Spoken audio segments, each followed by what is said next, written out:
MCD चुनाव में भले ही आम आदमी पार्टी ने बढ़त बना ली हो या जीत हासिल कर ली हो, अधिक वोटों से जीत हासिल की हो, अधिक सीटें प्राप्त कर ली हो, लेकिन आपको बता दें कि इस बार भी मेयर भाजपा का ही बनेगा। आखिर भाजपा ऐसा कौन सा चाल चलने वाली है जिससे कि मेयर भाजपा का बनेगा? तो आइए समझते हैं मेयर चुनाव के गणित को, लेकिन उससे पहले एक नजर डालते हैं इस बार के एमसीडी चुनाव के नतीजों पर कि आखिर किस तरीके के नतीजे आए थे। तो आपको बता दें कि इस बार, जैसा कि आप सभी जानते ही हैं, कि 250 वार्डों पर इस बार चुनाव हुआ था।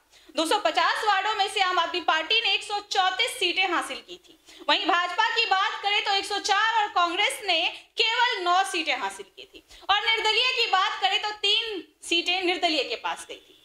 अब एक बार नजर डालते हैं 2017 के एमसीडी चुनाव पर कि 2017 के एमसीडी चुनाव में आखिर क्या नतीजे आए थे। तो उस वक्त आम आदमी पार्टी ने 272 सीटों में से 48 सीटें हासिल की थी और वहीं बीजेपी ने 181 सीटें हासिल की थी। और कांग्रेस की बात करें तो कांग्रेस के हाथ 31 सीटें लगी थी। लेकिन इस बार के चुनाव की अगर देखी जाए तो 22 वार्ड पहले से ही कम कर दिए गए थे। उसके बावजूद भी इस बार आम आदमी पार्टी को जनता का खूब समर्थन मिला। लेकिन ऐसा क्या हुआ कि भाजपा इस बार मेयर बनाने की बात कर रही है, जबकि देखा जाए तो भाजपा ने आम आदमी पार्टी से भी कम सीटें हासिल की है। तो आखिर भाजपा क्या करने वाली है? उससे पहले मैं आपको बता दूं कि सत्येंद्र जैन के इलाके में और मनीष सिसोदिया के इलाके में भाजपा को जीत मिली है। सत्येंद्र जैन के इलाके में 3 में से 3 वार्ड भाजपा को मिले हैं और मनीष सिसोदिया के वार्ड में 4 में से 3 वार्ड भाजपा को मिले हैं और केवल 1 वार्ड आम आदमी पार्टी को मिला है। उसके बाद अगर हम वोट शेयर की बात करें तो आम आदमी पार्टी का वोट शेयर बढ़कर 42.05% हो गया और बीजेपी का वोट शेयर केवल 3% बढ़ा। वहीं अगर कांग्रेस की बात करें तो वो घटकर 11.68% हो गया है।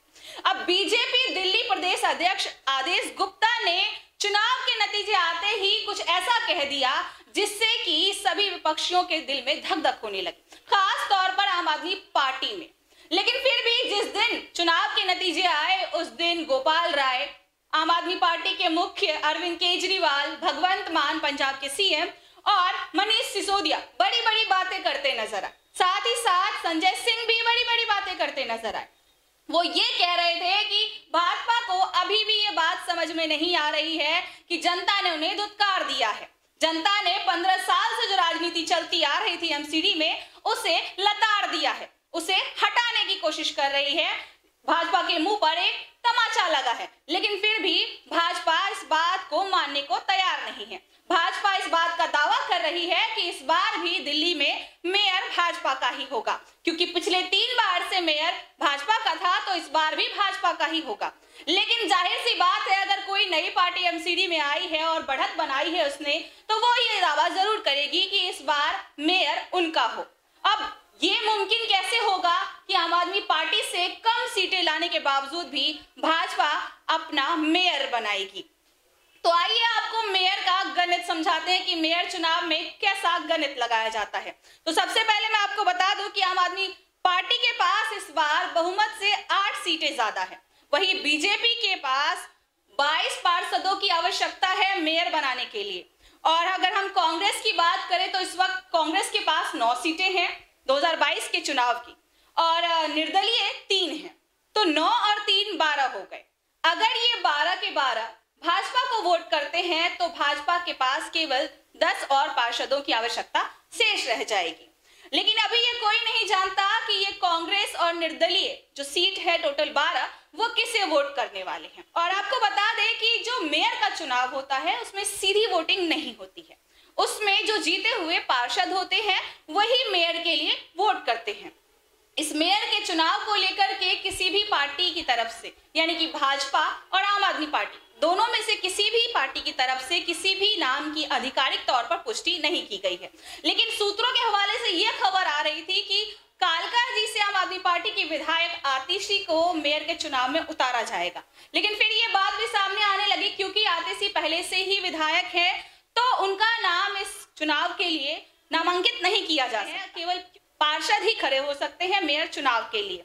तो अब किस तरीके से भाजपा अपना गणित लगाएगी, किस तरीके से भाजपा अपनी चाल चलेगी, वो जरा देखिए। अब यहाँ पर ये हो सकता है कि भाजपा भाजपा उन पार्षदों को मनाने की कोशिश करे जो पहले से ही नाराज होकर के आम आदमी पार्टी में शामिल हो गए थे और इस बार का चुनाव जीत गए हैं। अब भाजपा ये कोशिश करेगी कि जो 10 लोग शेष रह रहे हैं, जो 10 पार्षद उनके शेष रह रहे हैं, वो आम आदमी पार्टी से खींचने की कोशिश करेगी, आम आदमी पार्टी से खींच ले। अगर ऐसा मुमकिन हो जाता है तो ये 12 और वो 10 मिलकर के 22 हो जाएंगे और भाजपा अपना मेयर बनाने में सफल हो जाएगी। क्योंकि जिस तरीके से बीजेपी दिल्ली प्रदेश अध्यक्ष आदेश गुप्ता और भाजपा के नेता तेजिंदर पाल सिंह बग्गा दावा कर रहे हैं कि भले ही आम आदमी पार्टी ने बढ़त बनाई हो, लेकिन मेयर तो भाजपा का ही होगा, जिसकी वजह से काफी भूचाल आया हुआ है सियासी गलियों में। तो ये बात जाहिर है कि वो कुछ ना कुछ तो तिगरमबाजी कर रहे हैं, कुछ ना कुछ ऐसी सोच बना करके बैठे हुए हैं, कुछ ना कुछ ऐसी प्लानिंग करके बैठे हुए हैं जिससे कि इस बार भी मेयर भाजपा का ही होगा।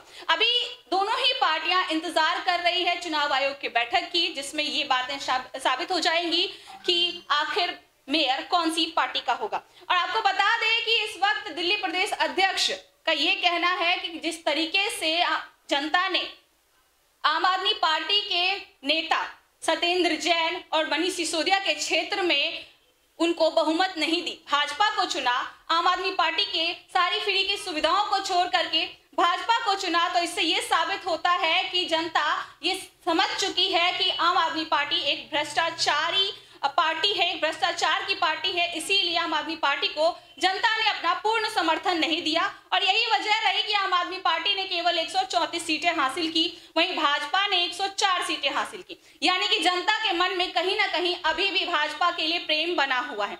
जनता जानती है कि क्या सही है और क्या गलत है। जनता ने एक भ्रष्टाचारी पार्टी को नकार दिया है, स्वीकार करने से इनकार कर दिया है और इसीलिए इस बार भी मेयर भाजपा का ही होना चाहिए, क्योंकि ये पिछले 3 बार से होता आया है।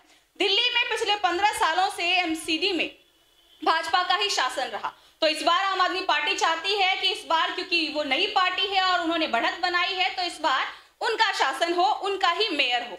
लेकिन ये मुमकिन होना थोड़ा सा मुश्किल लग रहा है, क्योंकि भाजपा की प्लानिंग काफी बड़ी चल रही है। भाजपा उन पार्षदों को मनाने की कोशिश कर रही है जो नाराज होकर आम आदमी पार्टी में शामिल हो गए थे। अब अगर हम आम आदमी पार्टी की बात करें तो आम आदमी पार्टी के पास केवल 8 ही बहुमत ज्यादा है और उसके अलावा अगर उन्हें आवश्यकता है तो वो है 14 और पार्षदों की।